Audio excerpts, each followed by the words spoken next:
The Wailing Well.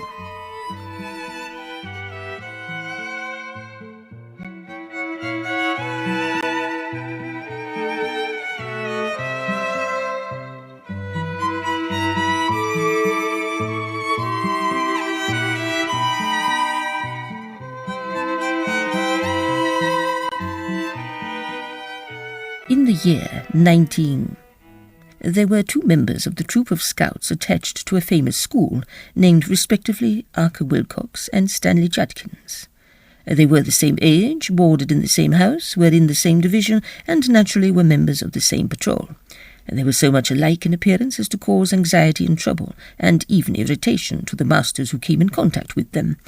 But oh, how different were they in their inward man, or boy.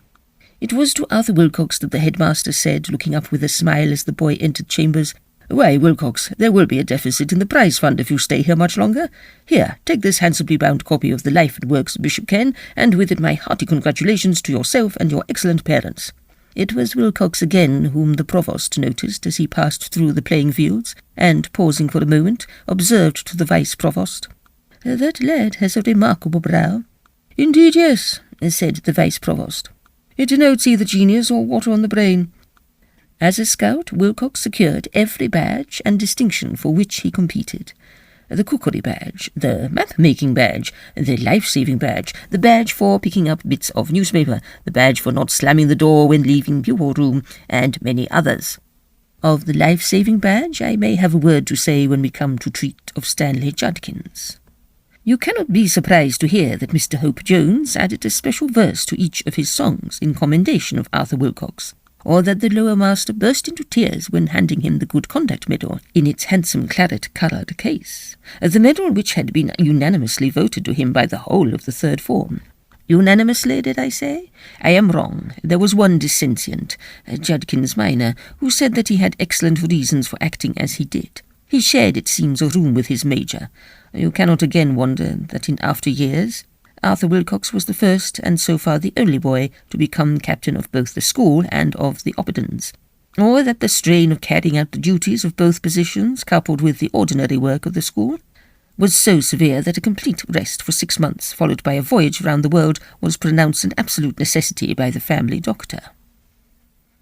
It would be a pleasant task to trace the steps by which he attained the giddy eminence he now occupies. But for the moment enough of Arthur Wilcox. Time presses, and we must turn to a very different matter, the career of Stanley Judkins, Judkins major. Stanley Judkins, like Arthur Wilcox, attracted the attention of the authorities, but in quite another fashion. It was to him that the lower master said with no cheerful smile, "What, again, Judkins? Very little persistence in this course of conduct, my boy, and you will have cause to regret that you ever entered this academy. There, take that, and think yourself very lucky you don't get that and that." It was Judkins again whom the provost had cause to notice as he passed through the playing fields, when a cricket ball struck him with considerable force on the ankle, and a voice from a short way off cried, "Thank you, cut over." "I think," said the provost, pausing for a moment to rub his ankle, that boy had better fetch his cricket ball for himself." "Indeed, yes," said the vice-provost, "and if he comes within reach, I will do my best to fetch him something else." As a scout, Stanley Judkins secured no badge save those which he was able to abstract from members of other patrols. In the cookery competition, he was detected trying to introduce squibs into the Dutch oven of the next-door competitors. In the tailoring competition, he succeeded in sewing 2 boys together very firmly, with disastrous effect when they tried to get up. For the tidiness badge he was disqualified because, in the midsummer school time, which chanced to be hot, he could not be dissuaded from sitting with his fingers in the ink, as he said, for coolness' sake. For one piece of paper which he picked up he must have dropped at least 6 banana skins or orange peels. Aged women, seeing him approaching, would beg him, with tears in their eyes, not to carry their pails of water across the road. They knew too well what the result would inevitably be.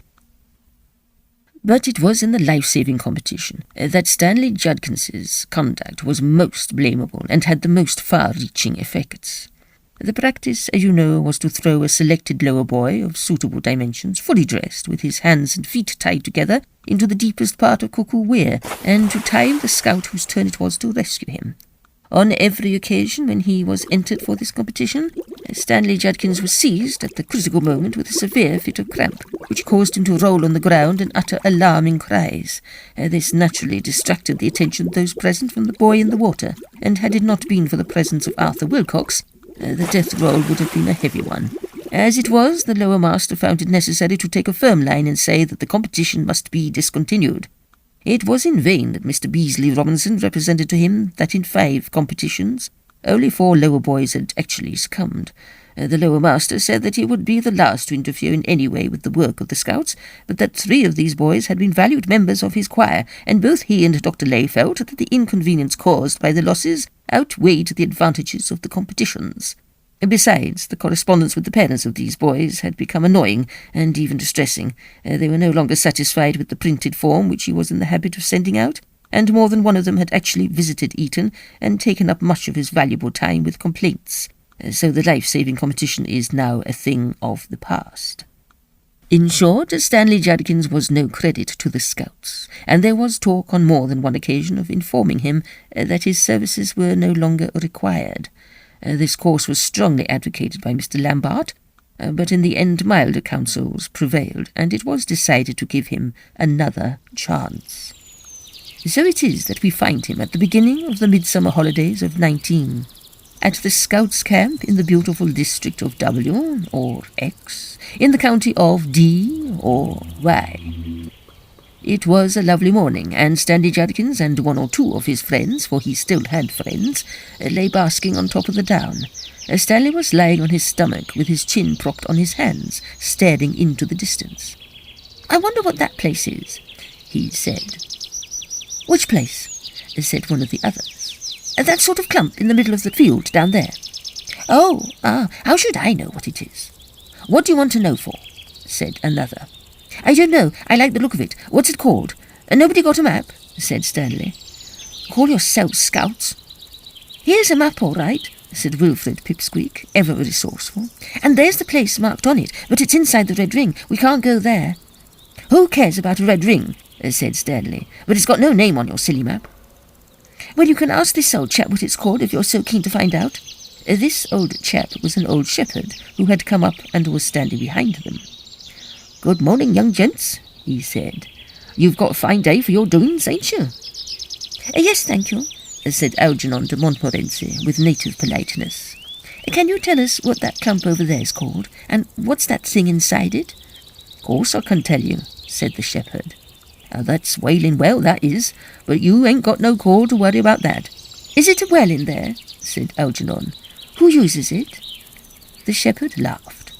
"Bless you," he said, "there ain't from a man to a sheep in these parts uses Wailing Well, nor haven't done all the years I've lived here."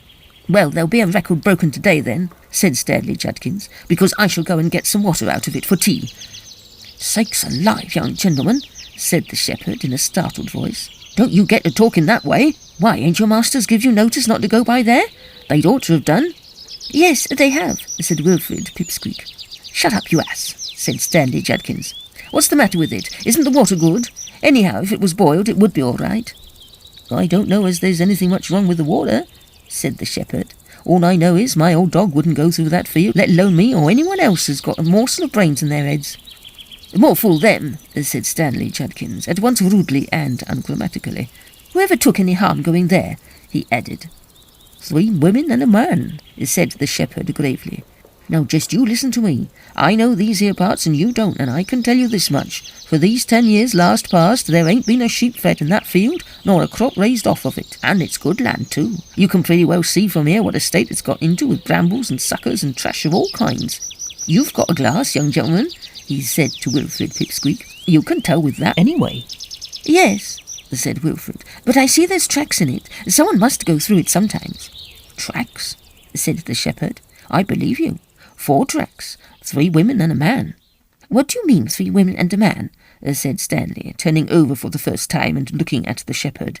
He had been talking with his back to him till this moment. He was an ill-mannered boy. "Mean? Why, what I says, 3 women and a man." "Who are they?" asked Algernon. "Why do they go there?" "There's some perhaps could tell you who they was," said the shepherd, "but it was afore my time they came by their end, and why they goes there still is more than the children of men can tell, except I've heard they was all buddens when they was alive." "By George, what a rum thing!" Algernon and Wilfred muttered, but Stanley was scornful and bitter. "Why, you don't mean they're deaders? What rot! You must be a lot of fools to believe that. Who's ever seen them, I'd like to know?" "I've seen them, young gentleman," said the shepherd. "Seen 'em from nearby on that bit of down, and my old dog, if he could speak, he'd tell you he'd have seen 'em, same time, about 4 o'clock of the day it was, much such a day as this. I see 'em, each one of 'em, come peering out of the bushes and stand up and work their way slow by them tracks towards the trees in the middle where the well is." "And what were they like? Do tell us," said Algernon and Wilfred eagerly. "Rags and bones, young gentlemen, all 4 of them, flooding rags and whitey bones. It seemed to me as if I could hear 'em clacking as they got along. Very slow they went, and looking from side to side." "What were their faces like? Could you see?" "They hadn't much to call faces," said the shepherd, "but I could seem to see as they had teeth." "Law," said Wilfred, "what did they do when they got to the trees?" "I can't tell you that, sir," said the shepherd. "I wasn't for staying in that place, and if I had been, I was bound to look to my old dog. He'd gone. Such a thing he'd never done as leave me, but gone he had, and when I came up with him in the end, he was in that state he didn't know me, and was fit to fly at my throat. But I kept talking to him, and after a bit he remembered my voice and came creeping up like a child asking pardon. I never want to see him like that again, nor yet no other dog." The dog, who had come up and was making friends all round, looked up at his master and expressed agreement with what he was saying very fully. The boys pondered for some moments on what they had heard, after which Wilfred said, "And why is it called Wailing Well?" "If you was round here at dusk of a winter's evening, you wouldn't want to ask why," was all the shepherd said. "Well, I don't believe a word of it," said Stanley Judkins, "and I'll go there next chance I get, blowed if I don't." "Then you won't be ruled by me," said the shepherd, "nor yet by your masters has warned you off. Come now, young gentleman, you don't want for sense, I should say. What should I want telling you a pack of lies? It ain't sixpence to me, anyone going in that field, but I wouldn't like to see a young chap snuffed out in his prime." "I expect it's a lot more than sixpence to you," said Stanley. "I expect you've got a whisky still or something in there and want to keep other people away. Rot, I call it. Come on back, you boys." So they turned away. The 2 others said good evening and thank you to the shepherd, but Stanley said nothing. The shepherd shrugged his shoulders and stood where he was, looking after them rather sadly. On the way back to the camp there was great argument about it all, and Stanley was told as plainly as he could be told all the sorts of fools he would be if he went to the Wailing Well. That evening, among other notices, Mr. Beasley Robinson asked if all maps had got the red ring marked on them. "Be particular," he said, "and not to trespass inside it." Several voices, among them the sulky one of Stanley Judkins, said, "Why not, sir?" "Because not," said Mr. Beasley Robinson, "and if that isn't enough for you, I can't help it." He turned and spoke to Mr. Lambert in a low voice, and then said, "I'll tell you this much. We've been asked to warn scouts off that field. It's very good of the people to let us camp here at all, and the least we can do is to oblige them. I'm sure you'll agree to that." Everybody said, "Yes, sir," except Stanley Judkins, who was heard to mutter, "Oblige them be blowed." Early in the afternoon of the next day, the following dialogue was heard. "Wilcox, is all your tent there?" "No, sir, Judkins isn't." "That boy is the most infernal nuisance ever invented. Where do you suppose he is?" "I haven't an idea, sir." "Does anybody else know?" "Sir, I shouldn't wonder if he'd gone to the Wailing Well." "Who's that? Pipsqueak? What's the Wailing Well?" "Sir, it's that place in the field by... well, sir, it's in a clump of trees in a rough field." "Do you mean inside the Red Ring? Good heavens! What makes you think he's gone there?" "Why, he was terribly keen to know about it yesterday, and we were talking to a shepherd man, and he told us a lot about it and advised us not to go there, but Judkins didn't believe him, and said he meant to go." "Young ass," said Mr. Hobart Jones. "Did he take anything with him?" "Yes, I think he took some ropes and a can. We did tell him he'd be a fool to go." "Little brute. What the deuce does he mean by pinching straws like that? Well, come along, you 3. We must see after him. Why can't people keep the simplest orders? What was it the man told you? No, don't wait. Let's have it as we go along." And off they started, Algernon and Wilfred talking rapidly, and the other 2 listening with growing concern. At first they reached that spur of down overlooking the field, of which the shepherd had spoken the day before. It commanded the place completely. The well inside the clump of bent and gnarled Scotch firs was plainly visible, and so were the 4 tracks winding about among the thorns and rough growth. It was a wonderful day of shimmering heat. The sea looked like a floor of metal. There was no breath of wind. They were all exhausted when they got to the top, and flung themselves down on the hot grass. "Nothing to be seen of him yet," said Mr. Hope Jones, "but we must stop here a bit. You're done up, not to speak of me. Keep a sharp look-out," he went on after a moment. "I thought I saw the bushes stir." "Yes," said Wilcox, "so did I. Look, no, that can't be him. It's somebody, though, putting their head up, isn't it?" "I thought it was, but I'm not sure." Silence for a moment. Then, "That's him, sure enough," said Wilcox, "getting over the hedge on the far side. Don't you see, with the shiny thing? That's the can you said he had." "Yes, it's him, and he's making straight for the trees," said Wilfred. At this moment Algernon, who had been staring with all his might, broke into a scream. "What's that on the track? On all fours? No, it's the woman. Oh, don't let me look at her. Don't let it happen." And he rolled over, clutching at the grass and trying to bury his head in it. "Stop that," said Mr. Hope Jones loudly, but it was no use. "Look here," he said. "I must go down there. You stop here, Wilfred, and look after that boy. Wilcox, you run as hard as you can to the camp and get some help." They ran off, both of them. Wilfred was left alone with Algernon, and did his best to calm him, but indeed he was not much happier himself. From time to time he glanced down the hill and into the field. He saw Mr. Hope Jones drawing nearer at a swift pace, and then, to his great surprise, he saw him stop, look up and round about him, and turn quickly off at an angle. What could be the reason? He looked at the field, and there he saw a terrible figure. Something in ragged black, with whitish patches breaking out of it. The head perched on a long, thin neck, half hidden by a shapeless sort of blackened sunbonnet. The creature was waving thin arms in the direction of the rescuer who was approaching, as if to ward him off, and between the two figures the air seemed to shake and shimmer as he had never seen it, and as he looked he began himself to feel something of a waviness and confusion in his brain, which made him guess what might be the effect on someone within closer range of the influence. He looked away hastily to see Stanley Judkins making his way pretty quickly towards the clump, and in proper scout fashion, evidently picking his steps with care to avoid treading or snapping sticks, or being caught by arms of brambles. Evidently, though he saw nothing, he suspected some sort of ambush, and was trying to go noiselessly. Wilfred saw all that, and he saw more too. With a sudden and dreadful sinking at the heart, he caught sight of someone among the trees, waiting, and again of someone, another of the hideous black figures, working slowly along the track from another side of the field, looking from side to side as the shepherd had described it. Worst of all, he saw a fourth, unmistakably a man this time, rising out of the bushes a few yards behind the wretched Stanley, and painfully, as it seemed, crawling into the track. On all sides the miserable victim was cut off. Wilfred was at his wits' end. He rushed at Algernon and shook him. "Get up," he said. Yell as loud as you can. Oh, if we'd got a whistle." Algernon pulled himself together. "There's one," he said. "Wilcox's. He must have dropped it." So one whistled, the other screamed.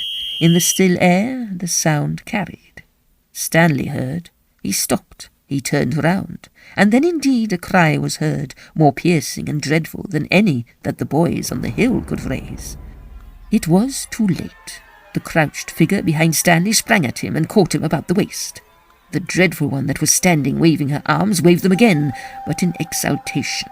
The one that was lurking among the trees shuffled forward, and she too stretched out her arms as if to clutch at something coming her way, and the other, farthest off, quickened her pace, and came on, nodding gleefully. The boys took it all in an instant of terrible silence, and hardly could they breathe as they watched the horrid struggle between the man and his victim. Stanley struck with his can, the only weapon he had. The rim of a broken black hat fell off the creature's head, and showed a white skull with stains that might be wisps of hair. By this time one of the women had reached the pair, and was pulling at the rope that was coiled about Stanley's neck. Between them they overpowered him in a moment. The awful screaming ceased, and then the three passed within the circle of the clump of firs. Yet for a moment it seemed as if rescue might come. Mr. Hope Jones, striding quickly along, suddenly stopped, turned, seemed to rub his eyes, and then started running towards the field. More, the boys glanced behind them and saw not only a troop of figures from the camp coming over the top of the next down, but the shepherd running up the slope of their own hill. They beckoned, they shouted, they ran a few yards towards him, and then back again. He mended his pace. Once more the boys looked towards the field. There was nothing. Or was there something among the trees? Why was there a mist about the trees? Mr. Hope Jones had scrambled over the hedge and was plunging through the bushes. The shepherd stood beside them, panting. They ran to him and clung to his arms. "They've got him! In the trees!" was as much as they could say over and over again. "What? Do you tell me he've gone in there after all I said to him yesterday? Poor young thing! Poor young thing!" He would have said more, but other voices broke in. The rescuers from the camp had arrived. A few hasty words, and all were dashing down the hill. They had just entered the field when they met Mr. Hope Jones. Over his shoulder hung the corpse of Stanley Judkins. He had cut it from the branch to which he found it hanging, waving to and fro. There was not a drop of blood in the body. On the following day, Mr. Hope Jones sallied forth with an axe, and with the expressed intention of cutting down every tree in the clump, and of burning every bush in the field. He returned with a nasty cut in his leg and a broken axe helve. Not a spark of fire could he light, and on no single tree could he make the least impression. I have heard that the present population of the Wailing Well field consists of 3 women, a man, and a boy. The shock experienced by Algernon de Montmorency and Wilfred Pipsqueak was severe. Both of them left the camp at once, and the occurrence undoubtedly cast a gloom, if but a passing one, on those who remained. One of the first to recover his spirits was Judkins minor. Such, gentlemen, is the story of the career of Stanley Judkins, and of a portion of the career of Arthur Wilcox. It has, I believe, never been told before. If it has a moral, that moral is, I trust, obvious. If it has none, I do not well know how to help it.